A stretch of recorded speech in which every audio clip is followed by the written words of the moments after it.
Hello everybody, we're here today, you're watching Interrogation on YouTube, and we're here today to talk about David Coffin, who you see there, and Scott Davis, who you see there, and also the dishonest nature of Meighan Bruton, who you saw there.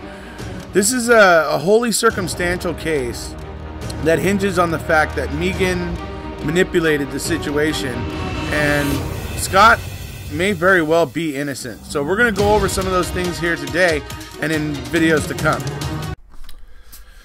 Hello everybody, we are here today to talk a little bit more about the Scott Davis case. This, case, obviously, for those of you who aren't aware of it at all, is a case that has just numerous issues that just scream out unfair in terms of the defendant having a fair chance of trying to put on a decent defense. When you, for whatever reason, when the evidence disappears before trial and the prosecution is still allowed to bring in all the results of their testing that they did on that evidence that's missing, 72 pieces in this case, by the way, 72, not 5 or 6 or 12, like, or a dozen or under. No, 72. That's, yeah. So, when you have things like that, and you have things like a ballistics expert that lied on the stand about ballistics results, when you have, basically on the gun that was found underneath David Coffin's head, I mean, as you go through this case and you just see thing after thing, one thing after another, where you see the state being dishonest. How else can you interpret a ballistics expert who basically admits to the fact that one of her superiors pressured her into writing a report a certain way? And when you have that, coupled with the fact that you've had the prosecution and the state, not every agency involved in this, has been claiming for years, for over 10 years now, that there was only one interrogation tape for Scott. Scott said part of the reason why he got so flustered in that interview is because Chambers was making a lot of very scary threats, but the tape that was brought in to evidence didn't contain a lot of that. It had some of the things where Chambers was getting on him, but the parts that would really kind of show how aggressive and how bad it was getting in there, that tape was lost. And the thing is that if it hadn't been deliberately lost and lied about for 10 or 12 years or whatever, then there's probably a good chance that there's maybe not going to be anything of real value on it. But the fact that it has been lied about for this long, the fact that it does exist and it's been proven that it exists now beyond a shadow of a doubt, and we know that it's been being lied about, now that throws the whole entire state and the prosecution into question. You can't just go, oh, but it's the prosecution. You have to understand they're the good guys, or whatever kind of whatever. But no, not in this case. They're not the good guys. They're playing a rigged game. And when you're playing a rigged game with people's freedom and ignoring obvious avenues of investigation and basically ignoring certain things just so that you can limit yourself to finding evidence that fits the facts that you've already decided on as an investigator, that's where you run into problems. And this case is just full of them. This case is absolutely full to the brim of them. You have the blood that the investigators and everybody thought was the killer's blood. They had plenty of reason to believe that it was. Didn't match Scott. So what happens with it? It gets filed away and eventually becomes one of the 72 pieces of evidence that Scott's lawyers don't get to test and send to the DNA database and see if it matches with anybody in the DNA database, because the investigators don't do that on their own.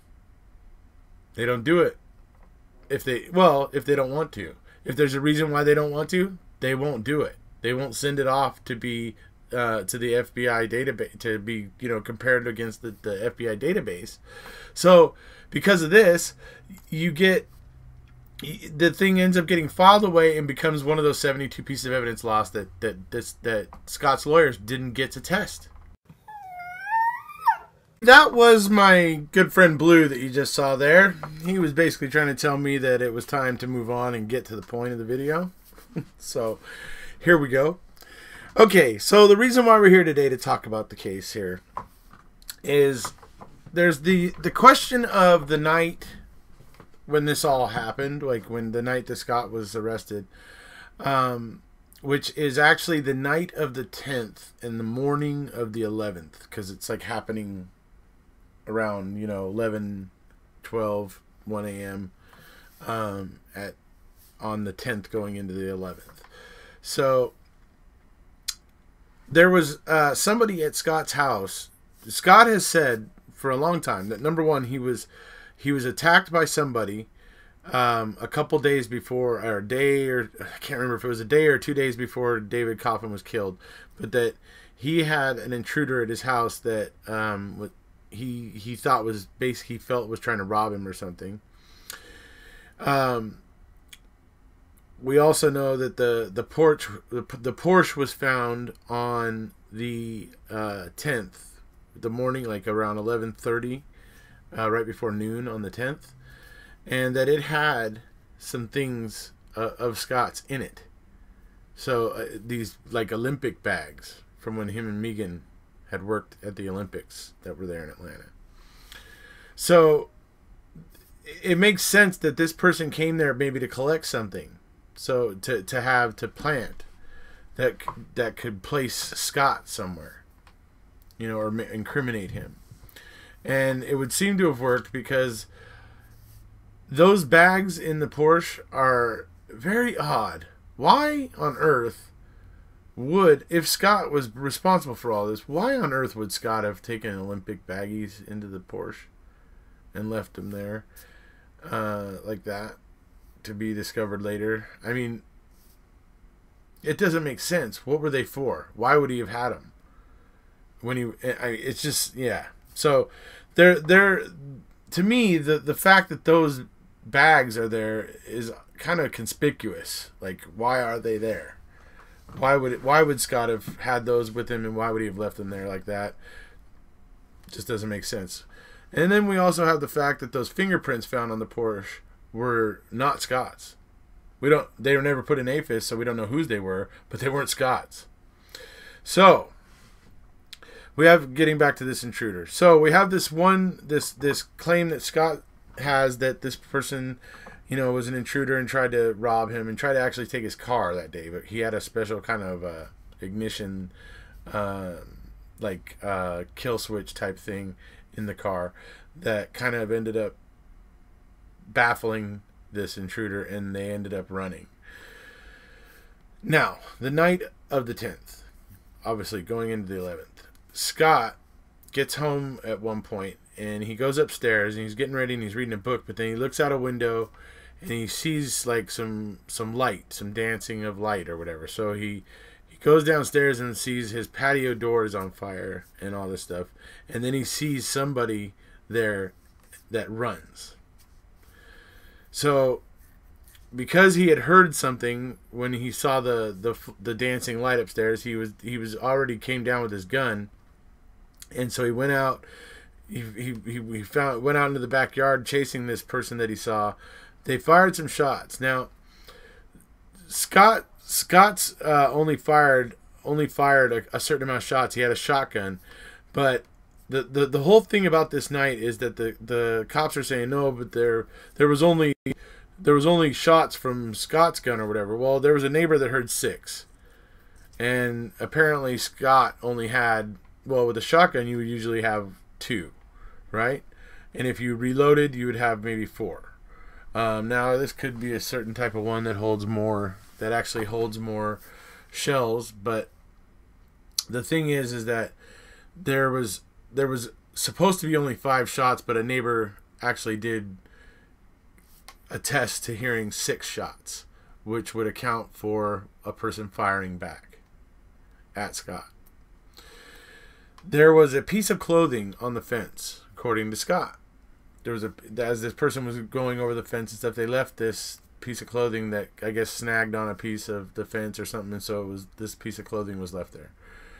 It was never collected. Scott he asked over and over again when he started becoming a person of interest in this case about where that piece of cloth was and all that sort of stuff. Never got collected. None of the fire debris from Scott's house on his patio or whatever got collected. Nothing. They didn't look into anything that might have looked somewhere else.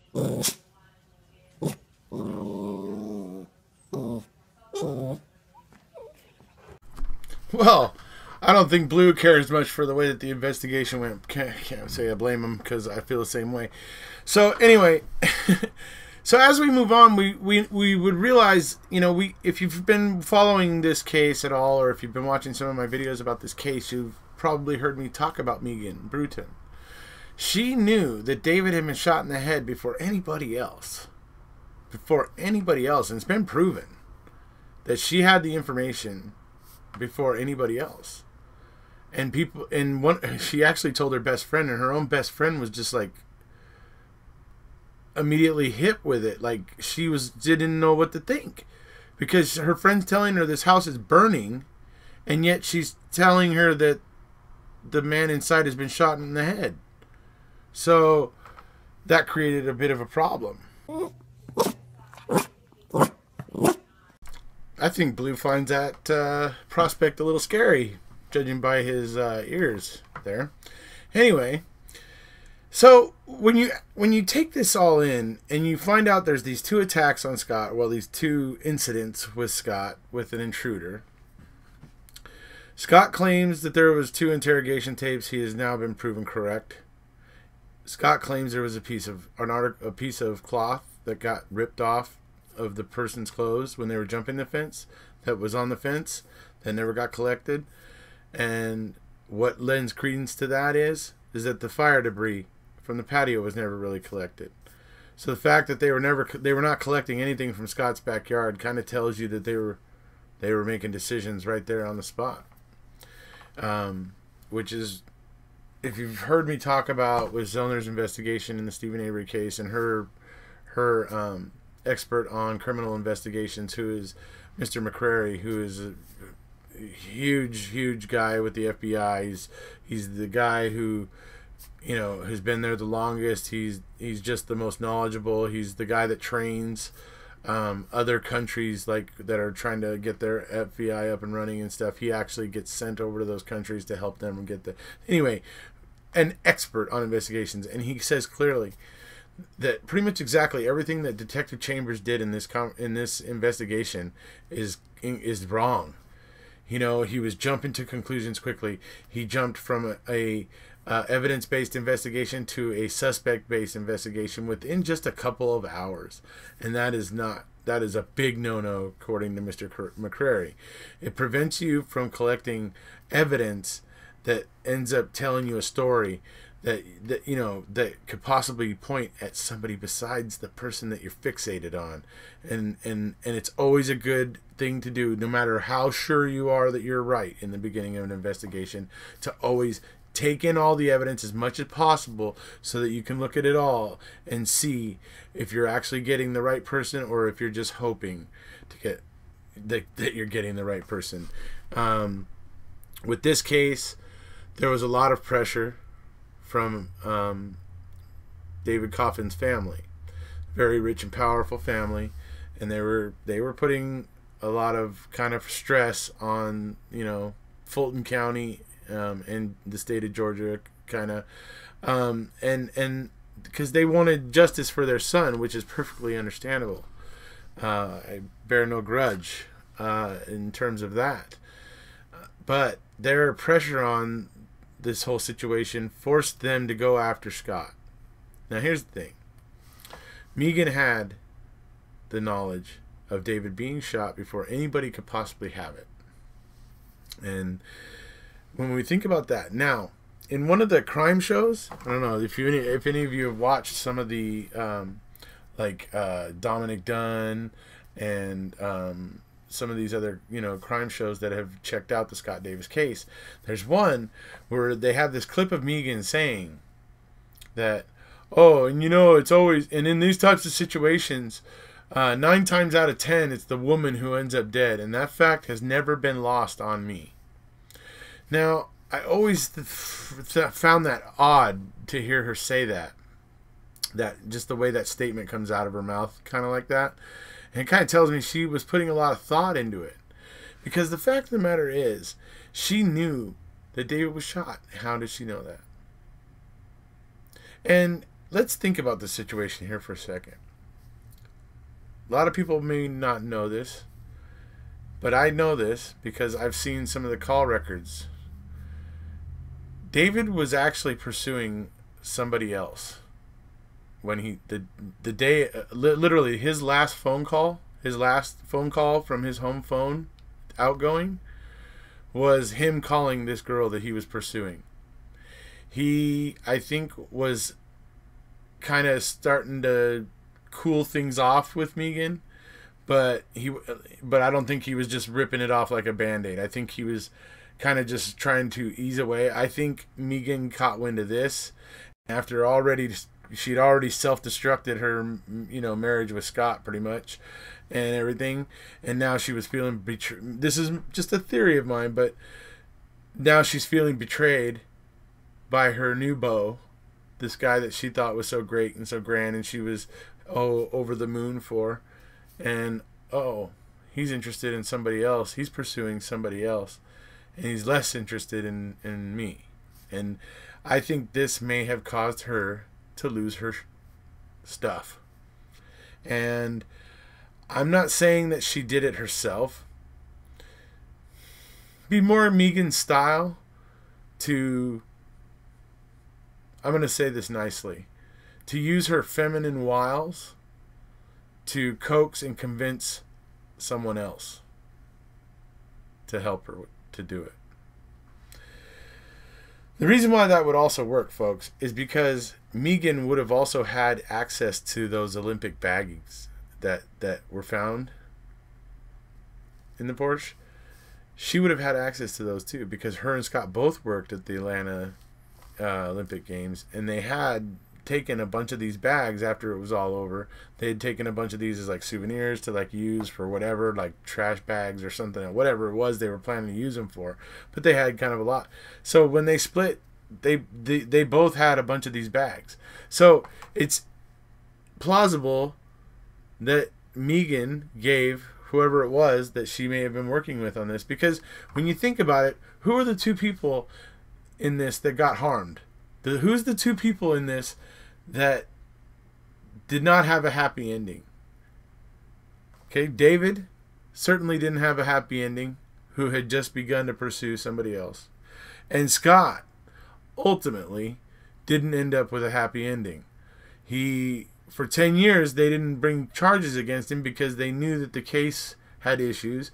And, it took a new assistant district attorney, Sheila Ross, to come in, and now being in charge of the cold case files, digs in there and picks, just pretty much her first case that she picks out of the cold case files was the Coffin and Davis case. Involves two very wealthy and well-known families, and I'm sure she saw it as a way of bringing more attention to herself as an up-and-coming lawyer. But I think she shoehorned the conviction. I don't believe she was following the rule that prosecutors are supposed to follow, where they are basically the gatekeepers kind of justice, where it's up to them to see whether a case has merit and whether or not to bring it to trial, or to bring charges based on the evidence. But in this case, with 72 pieces lost, with everything, with all the things that were just not good about this case, for her to have made the decision that she wanted to move forward with it that many years later, after it, I mean, even when it was a year old or 2 years old, you know, I mean, even at the time itself when this was happening, they released Scott eventually because they didn't feel that they had enough. How is it suddenly, 10 years later, they suddenly feel like they have enough after they've lost 72 pieces of evidence? See, the only thing that they've done in that 10 years is they've lost all the evidence that would allow the defense, once they could test it and examine it, would allow the defense to produce a more effective defense, essentially. So the only thing that they've done in that 10-year period is cripple the defense, so that when they eventually bring these charges, the defense has no way to refute them, really, because they can't even see, or, you know, all this testing was done by the prosecution, but the defense never got to see any of it. 72 pieces. I mean, so that's such a critical number, people. 72. You know, like I said, we're not talking about a dozen pieces that got lost in 10 years. We're talking about pretty much almost every freaking piece of evidence. Blood evidence, you know, fingerprints. I mean, important stuff. You know, it's just unreal that they, you know, that this conviction was able to fly, in my opinion. So, when it comes down to it, with the recent finding out that there was a second interrogation tape, Detective Walker has now come forward and signed an affidavit saying that there was 2 tapes and 2 sets of transcripts, and that he delivered them to the DA's office in Fulton County. That is now fact. And by the way, the DA's office there in Fulton County has been denying, and Detective Chambers has been denying for the last 10, 12 years that there was ever a second interrogation tape. They bold-faced lied all this time. Now, if some of you saw my most recent video about the case, you heard me talking about District Attorney Paul Walker. He's the guy that basically, he was the head of the, you know, the head of the show, you know, in 98 and in 2005, when they eventually brought charges against Scott. He, when asked about whether or not Scott got a fair trial, told the interviewer that he had to laugh because the courts had already determined all this and blah, blah, blah, blah, blah. He gave some BS excuse. Well, guess what, Paul? Now we know that you guys lied. There is a second tape. You guys buried it, lost it, whatever, destroyed it. Whatever happened to it, it's gone. It's now, beyond a shadow of a doubt, it existed. So now we cannot trust, because we have the proof. We can't trust the prosecution in any way, shape, or form, or the investigation, because Detective Chambers has also been lying about that second interrogation tape for the last 10, 12 years. So, when you have all these things together, you can basically look at it and go, you know what? I'm going to go ahead and give Scott the benefit of the doubt on this and say that he probably was dealing with an intruder. It could have been somebody that Meighan was working with because she was angry because the guy, she had broken up her marriage and decided to you know, wreck her, you know, her life at that time, you know, or at least to drastically change it in a way that was, you know, beyond the point of no return. And then to suddenly find out that guy was not as interested as she had hoped and was pursuing another girl, could have made her lose it. And it would explain why the 2 men in her life were the focus of these attacks. And if you haven't already, please hit subscribe.